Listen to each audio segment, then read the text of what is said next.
Have you noticed how the presidential election polls have seemingly started to break in Donald Trump's favor recently, despite the fact that the last several weeks of his campaign have consisted of one shameless stunt or embarrassing gaffe after another?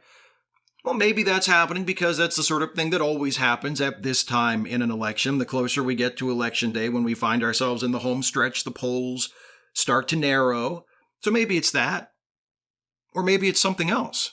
From The New Republic by Greg Sargent and Michael Tomasky, headline, Red Wave Redux. Are GOP polls rigging the averages in Trump's favor? Quote, it all went down in mid-September, at a time when the 538 polling averages showed the slightest of leads for Kamala Harris in North Carolina, a must-win state for Trump.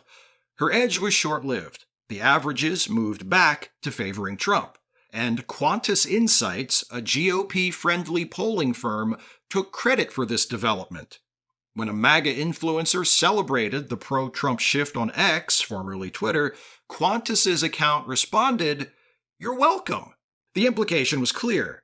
A Quantus poll had not only pushed the averages back to Trump, this was nakedly the whole point of releasing the poll in the first place. And then the article goes into more detail about why it isn't easy to figure out exactly what is going on with these right-leaning polls or how much actual impact they're having on polling averages.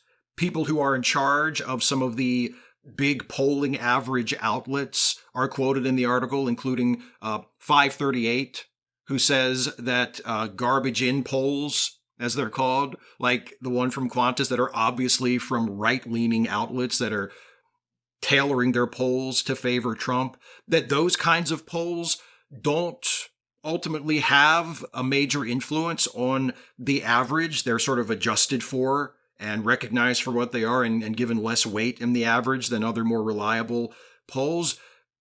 But the intention to influence that average in Trump's direction on the part of those right-leaning pollsters seems pretty obvious. So the question is, why are they doing this? One reason is this is an attempt to affect the outcome of the election. Even if the impact on the polling averages isn't significant, that litany of polls showing Trump in the lead being released one after the other, after the other, after the other in the weeks leading up to Election Day can create the impression that a Trump victory is inevitable. If you're just scrolling through Twitter or some other social media site and you see, new poll has Trump ahead, new poll has Trump ahead, new poll has Trump ahead, you might not stop and look into it and check out the poll and realize, oh, this is a junk poll. You might just see, oh shit, Trump's ahead in this poll, and this poll, and this poll, and this poll, and it creates the perception, whether that's actually true or not, that Trump is winning. And if enough voters get that impression, it can discourage many of them from voting and suppress voter turnout. And historically speaking, low voter turnout favors Republicans. That's good for Trump. Or it could also affect voters who are maybe not super excited about voting for Kamala Harris, and they might be considering voting for a third-party candidate, but they haven't decided one way or the other yet. And then they see all of these pro-Trump polls coming out and they start to believe, oh shit, well, Trump's going to win no matter what I do. My vote isn't going to make that much of a difference whether I vote for Harris or for Jill Stein, so I might as well vote for Jill Stein. That helps Trump too. So either way, if you affect voters' behavior in such a way that results in them not voting for Kamala Harris because they think that Trump's going to win inevitably, then that's good for Trump. And also, that avalanche of polls showing Trump in the lead affects the media narrative that is surrounding this election and is the main source of information for most of us about the election and what's going on. American political journalism is dominated by reporting that insists on framing this election as a horse race, treating it like a sporting event, not something where the future of our democracy is on the line. And in doing that, they try to keep our attention to their reporting by making the election, making the horse race seem as dramatic and as hotly contested as possible. They're neck and neck going into the final stretch. So if Trump is being presented as the candidate with the momentum heading into election day, that could also discourage some people from voting if all of these polls cause the narrative to turn in that direction. Again, people see that and they go, well, I might as well not vote, or I might as well not vote for Harris. I can indulge my impulse to vote third party instead. And again, that would all be to Trump's advantage. But that's all in the effort to help Trump win the election. It could also feature into the Trump campaign strategy for after the election, because another big reason why they would want to release all of these junk polls that favor Trump in the lead up to the election is to manufacture a pretext for challenging the election in the event that Trump loses.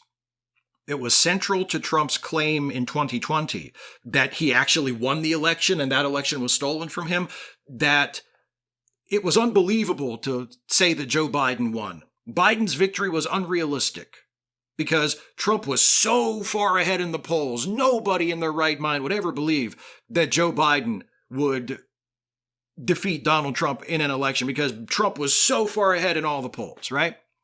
Now, that wasn't true. Polls in 2020 showed that the election was going to be close right down to the wire. And while Biden's victory in both the national popular vote and the Electoral College was comfortable, it wasn't exactly a landslide. But again, facts don't matter. Only perception matters. Convince enough people that Trump's victory is a sure thing so that if Harris wins, it's automatically suspect. That's the game here, or potentially that's what the game could be here. Will any of this make a difference if Harris does actually win the election? Probably not. Hopefully not. When Trump tried this the last time, when he tried to argue that the 2020 election was stolen from him, his efforts unanimously failed in courts all across the country because there was no evidence for any of his claims.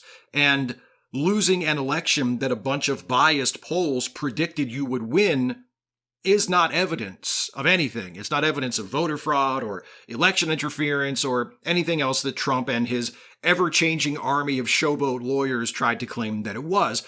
But it does give Trump an excuse to continue challenging election results in court, and that in turn gives the media an excuse to continue paying attention to him, and that in turn gives Trump's supporters the encouragement to continue agitating, making noise, making threats, perhaps even occasionally acting on those threats, and generally just whining and crying and pissing and moaning and trying to fuck things up for the rest of us.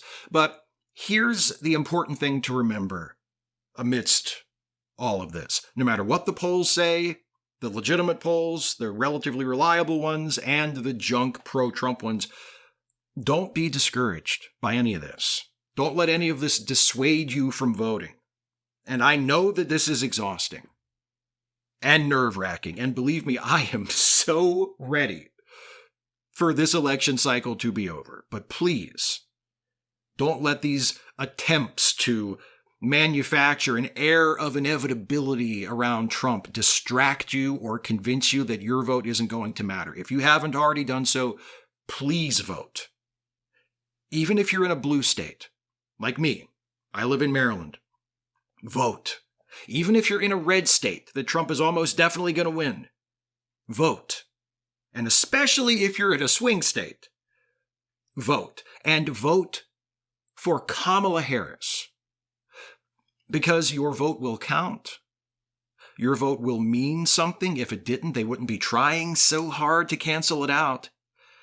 And your vote for Harris, as opposed to a third-party candidate or something else, your vote for Kamala Harris is the only way to make sure that Donald Trump isn't elected president again. Because it's either going to be him or her. And between the two of them, come on.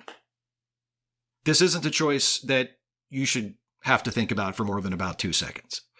The only poll that matters in the end is the one that ends on November 5th. So make your vote heard.